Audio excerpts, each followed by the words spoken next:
And then I said to him, check yourself before you wreck yourself. Hello, and welcome to this week's segment of Your Weekly Pandemic. I'm your host, Rafe Robertson, and tonight we'll be covering another shocking disease ripping through the nation. Jaundice.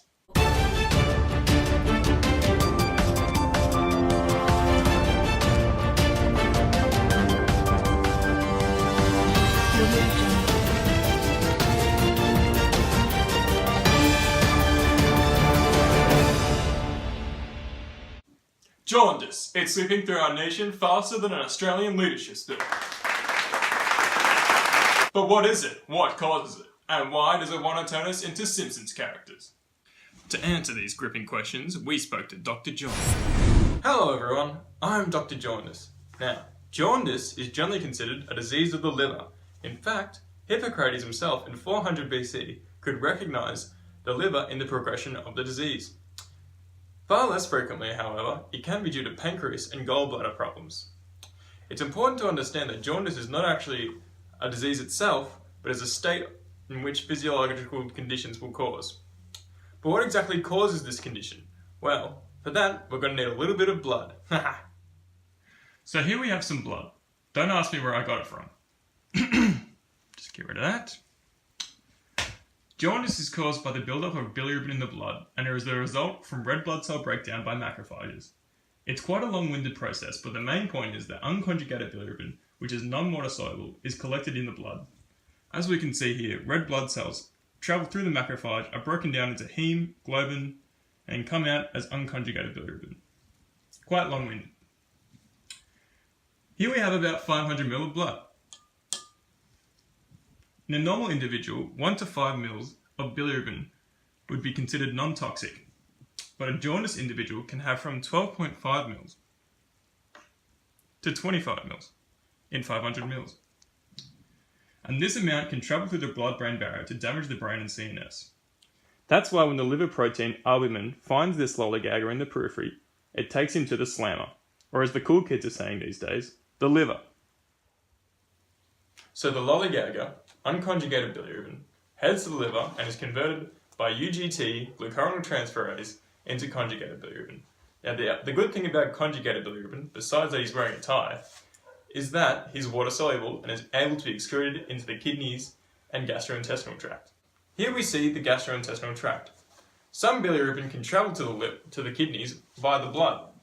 However, most of it will be excreted by the gastrointestinal tract and will be converted to a brownish colour by microbes in the intestines. But what about jaundice patients? Jaundice patients have pale stool and brown urine. What's up with that? Well, let's take obstructive jaundice for example. Obstructive jaundice occurs when there's an obstruction between the gallbladder and the intestines. This can be like a cancer or even a gallstone. So this will cause unconjugated and conjugated bilirubin to build up in the liver, causing a pressure to increase in the liver back onto the peripheral blood flow, where all that bilirubin will go and cause our urine to be brown and our stool to be pale. Here we see an image of a typical jaundice neonate. Up to 60% of newborns are jaundiced and is generally due to an immature UGT enzyme. Notice the characteristic yellowing skin due to hyperbilirubinemia, a fancy word for jaundice. If the baby had its eyes open, we would see the whites of the eyes are actually yellow too. So that'll be all from me today, kiddies. And remember, if you've got white stool, that's totally not cool. Back to you at the studio, right? Thank you, Dr. Jaundice. Very fascinating stuff. But now, we move on to our next interviewee, Johnny Jaundice, a very peculiar character.